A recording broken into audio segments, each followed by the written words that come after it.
if it comes na the Duterte juggernaut just eats up alive the remaining Nograleses. And yun nga, my take on this one is that without their father, they need a big win. They need this. Kailangan talaga ang tapatan nila isang malaking opponent to make a name for themselves. Otherwise, yun nga, they're in danger of becoming obsolete. Pagka na-reestablish, pagka the Dutertes expectedly win, then saan sila pupulutin? I think that's that more like instead of mabura, pero actually mahirapan tayong mahanap kung saan sila pupulutin.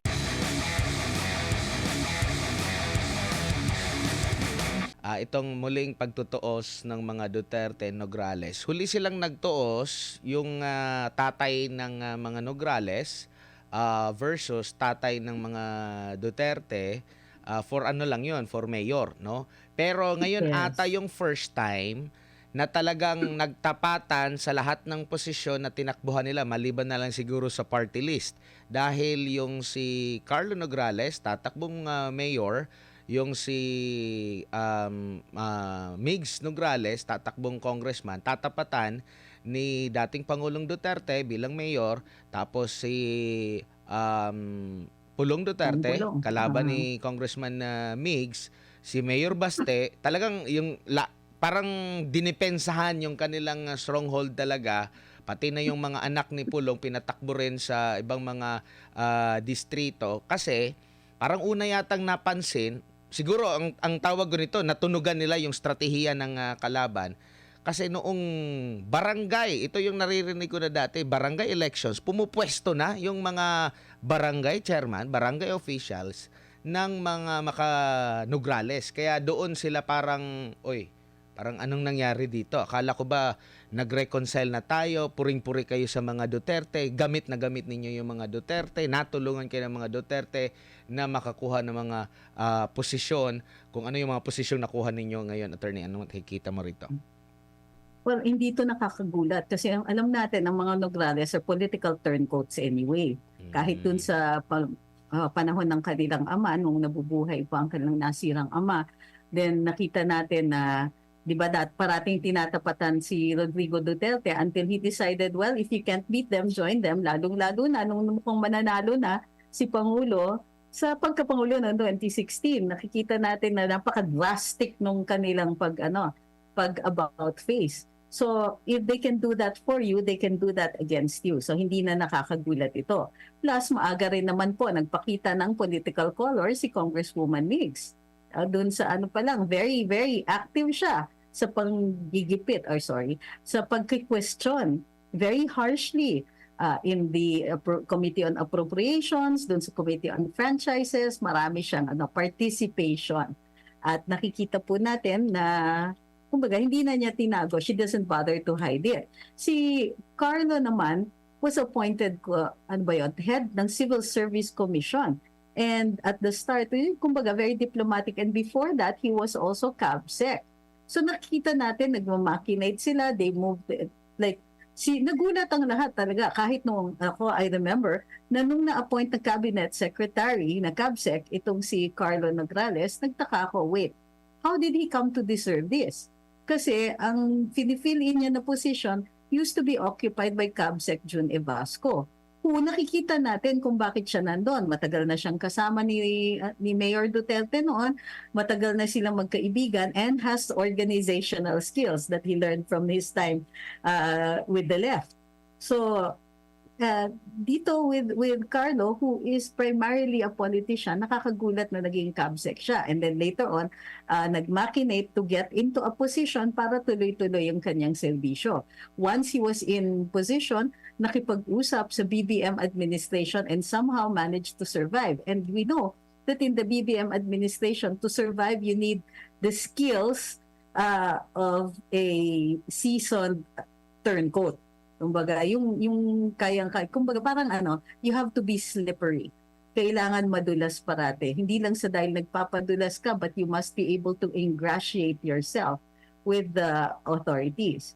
Now, titingnan din po natin, parang may deliberate contrast na pinapakita dito si Carlo kay former President Duterte. ang plano niya is to provide himself with the, yung parang kunwari siya yung solid, siya yung hindi nagmumura, siya yung, well, I don't know what else he's going to show because Siya yung kung sa sumasayaw. accomplishments, ano yun? Siya yung sumasayaw. Hindi natin alam kung sasayaw siya, pero I'm sure matatalo siya ni dating mayor. Kasi nakita ko na si si Rodrigo Duterte sumayaw. Di ba at naalala kayang-kaya mo niya nung yan. panahon ng pandemya, alaman siya ng Oo. TikTok niya sa pamamaraan niya ng messaging kasi CABSEC siya noon tsaka siya yung tagapagsalita ng di ba, ng COVID yung task force, di ba? Oo, pero Correct, ang task kanyang force, nung sa interview niya, mahahalata mo rin na pigil yung kanyang pagbanat. I mean, sa kay ang gusto niya na parang latagan daw yung taong bayan sa Davao City ng other choice. 'Di ba? Parang yun yung niya pinipresenta na di ko lang alam na hindi siya pumipitik diretsahan di ko lang alam baka kasi dumugin siya doon ng mga tao. Nandun pa naman siya sa yung paghain niya, attorney. So, yes, nakikita natin. But ang tingin ko nga is he's trying to present a contrast. Kaya pigil Kasi feeling ko, alam ko na medyo na yan medyo raring na yan para makipagbardagulan. Ang problema, kung makikipagbardagulan siya, walang tatalo talaga kay Rodrigo Duterte kasi hindi yun tumitigil So, plus, naalala ko yung deadly siya. 2016 election. 'Di ba ang kalaban, yung mga nasa administrasyon noon, talagang ang mumukha nila na sila ay mga matitino, hindi palamura. Sa likod ng camera lang sila nagmumura. Yung mga yung parang matitino sila tapos ito, probinsyano. The way siya magsalita, akala nila parang mababa yung tingin nila dahil probinsyano lang ito, mura, hindi ito bagay. Ganyan yung kanilang imahe na pinupukol dito. Ngayon, parang ganito ba yung nakikita mo na ganun din na senaryo na nakita nila na hindi naman effective pero gagawin pa rin nila? So ang tingin ko rin dito, iba rin kasi itong si Duterte, he's always full of surprises Halimbawa, tama kayo, noong 2016, di ba? Expected din naman na he would come in as the probinsyano. Tapos, kasi kinukultivate niya talaga yung image na yun. He sets out to be the underdog. Siya na nga yung leading, pero yung kanyang impression, yung kanyang projection, siya pa rin yung underdog. Tapos, surprise, during the debates, nakita natin na suddenly merong mga graceful moments.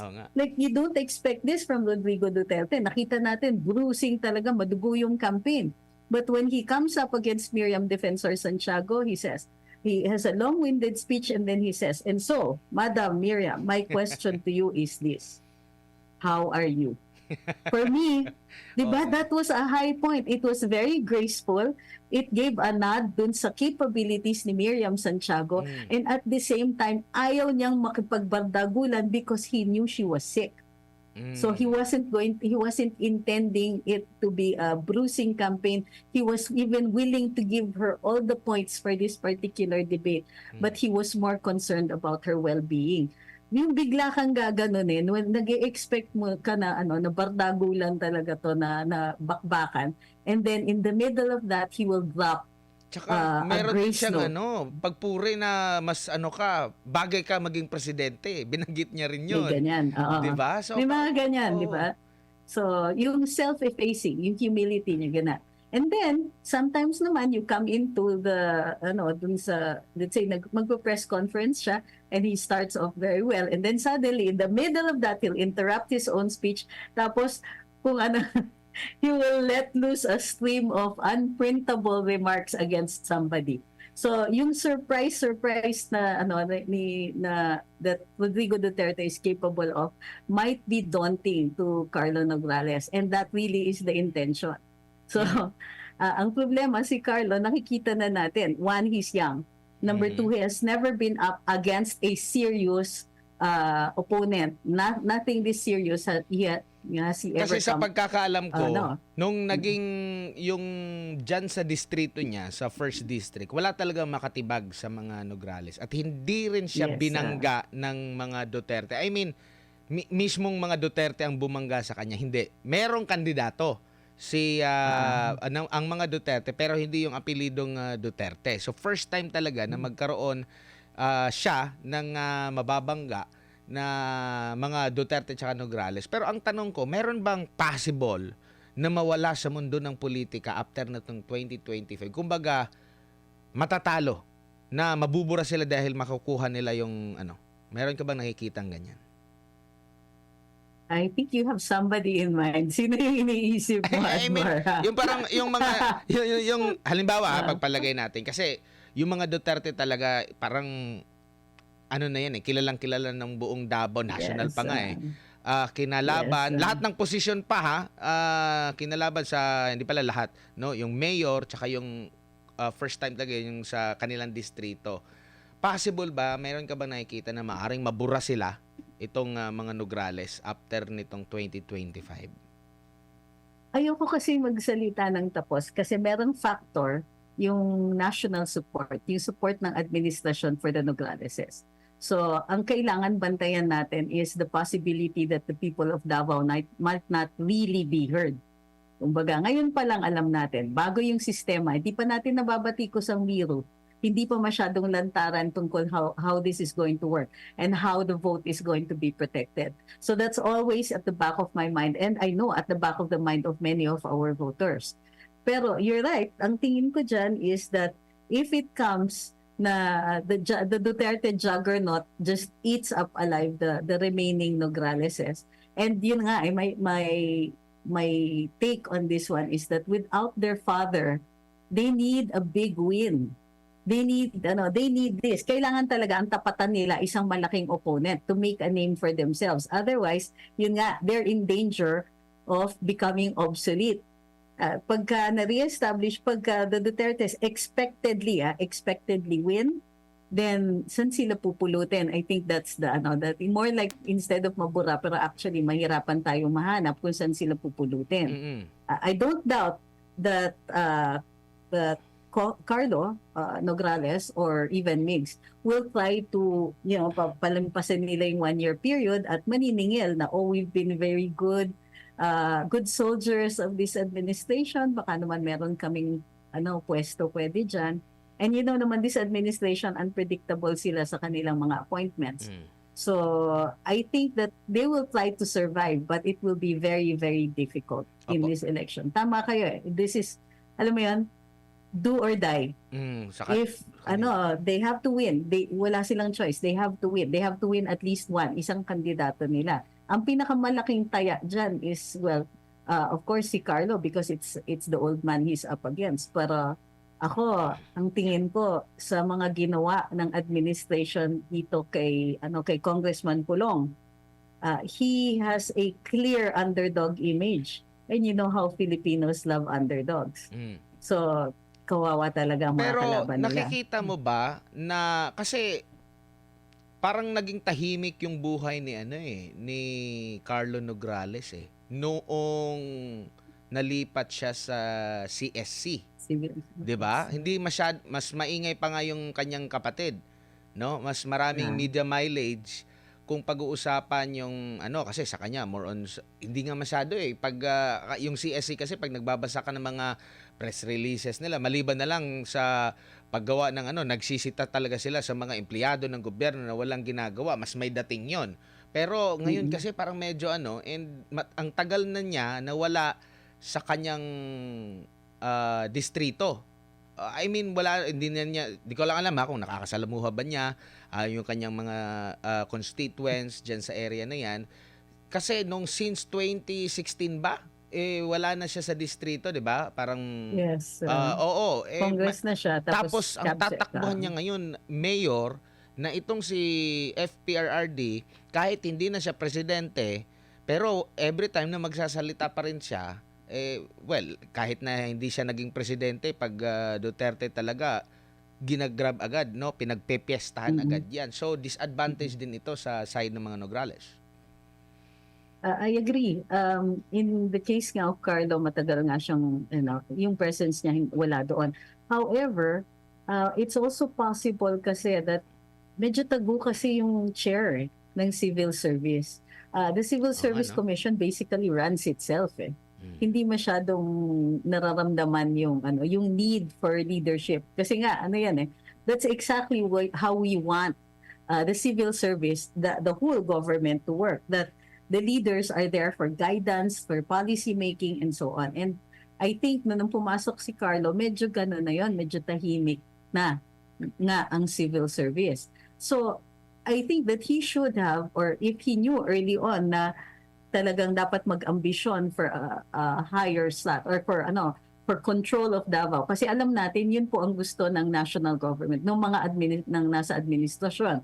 Alam natin that a lot of effort is being taken para ma-marginalize yung Duterte influence in Davao, and takot sila of a Duterte stronghold remaining in Davao City. Magkakaroon kasi ng base of operations, and with President Duterte at the helm of Davao City, ang laki ng marami siyang magagawa.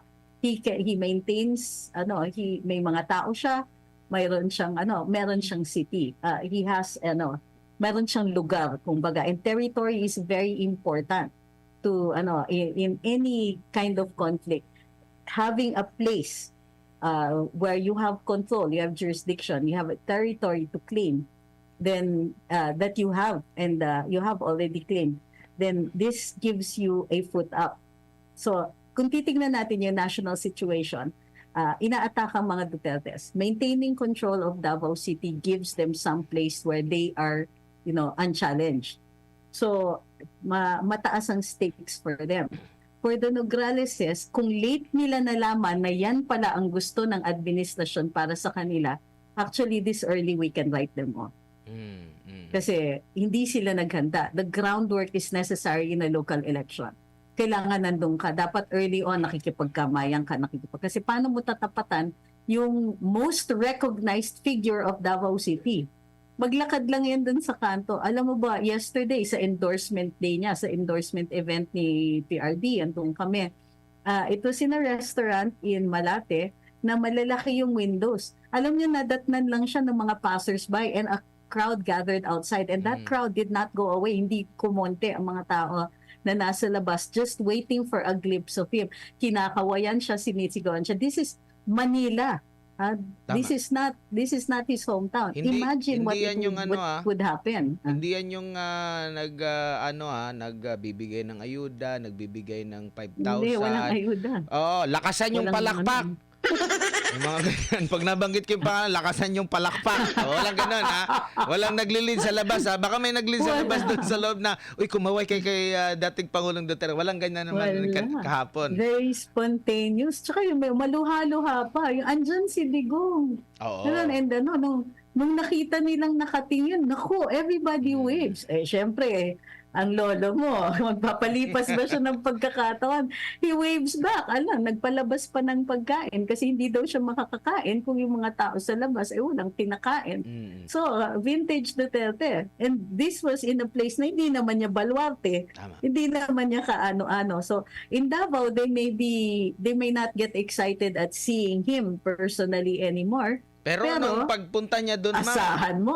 yung pagfa-file niya, ma'am, ito yung kaibahan. Ito, nandito yung every time na may mga nagpa-file talaga dyan, naka-uniforme, yung mga tapos may dala-dalang placards, di ba? Pero sa kanya, talagang organic na, wala lang, nung nalaman nila, dinumog yung mga, kasi si FPRRD, sa mahabang panahon, hindi na ngayon masyado nangangampanya eh.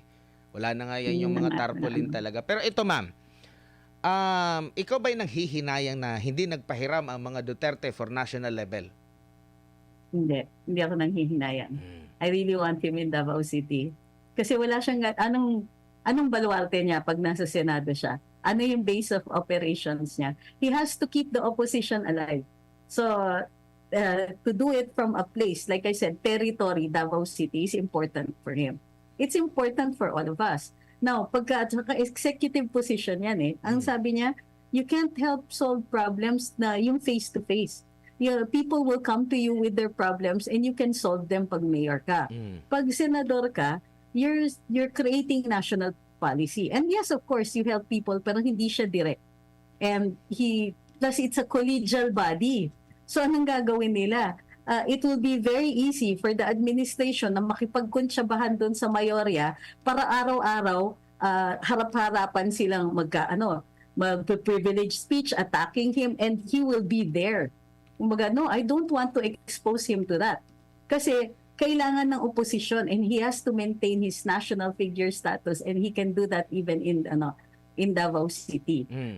Pag nilagay natin siya sa Senado, he will be a fish out of water. Collegial ang decisions ng Senado. He will need, in order for him to pass anything, he will need the approval of his colleagues. Sa tingin ninyo, he will be successful in anything there? They will try to stop him at every turn. Mas konti lang ang kakausapin ng administrasyon para italo lahat ng kanyang mga proposals. Whereas as mayor of Davao City, paano siya i-oppose? So yes, I'm very happy that he's running for mayor.